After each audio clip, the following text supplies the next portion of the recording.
Isso aí. Agora. Temos o mundo inteiro no nosso quintal. Filma. Ó, não tem bebê Luca? Não tem bebê Luca, serve? Vai arrumar, vai arrumar. Ele vai arrumar, bebê Luca, vai você. Vai arrumar, bebê Luca, vai você. Para meu amigo. É, meu bonitão. Uou, Jesus. Filma aqui. Jesus. O Freddie Mercury prateado. Você vai fazer isso?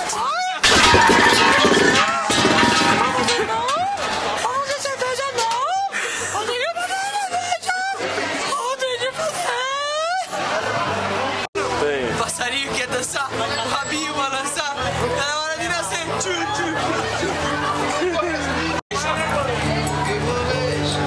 Rebolation, Rebolation. Rebolation com performance.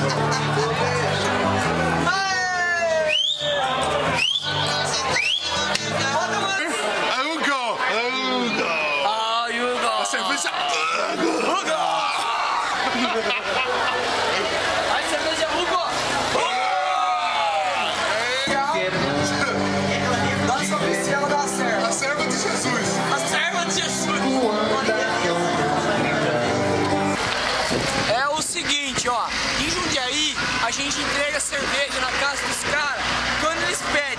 Quando eles pedem, a gente manda nesse sistema aqui, ó.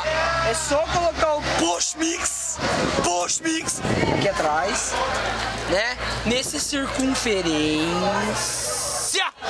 Depois é só levar, só levar. Aí leva também a torneira e também o CO2, que é o que vai colocar a cerveja pra fora do barril.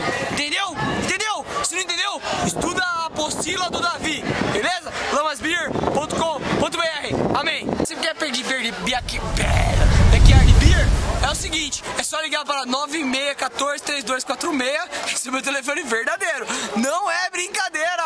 Liga pra lá, a gente vai entregar pra sua casa ao momento que você quiser. É a cerveja IPA, é a cerveja Stout, é a cerveja Weiss e a cerveja Blonde. Qualquer coisa que você quiser, Qual é o prefixo da cidade, entrega. área de abrangência? A área de abrangência é o seguinte, qualquer região de Jundiaí, Campo Limpo, Várzea, Jundiaí, Itupeva e também Cabreúva, a gente entrega, tá ok? Campinas também, São Paulo também, qualquer lugar, tá ok? Telefone? É só você ligar que a gente vai entregar pra cá, ó. Essa é 6 parcelas de R$199,99.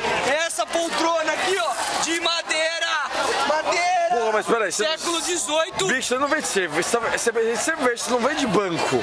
Esse negócio Então a de cerveja, cerveja R$199,99 é essa cerveja aqui, que é uma Brown Ale da Stella. É apenas R$199,99 o barril de 150 litros.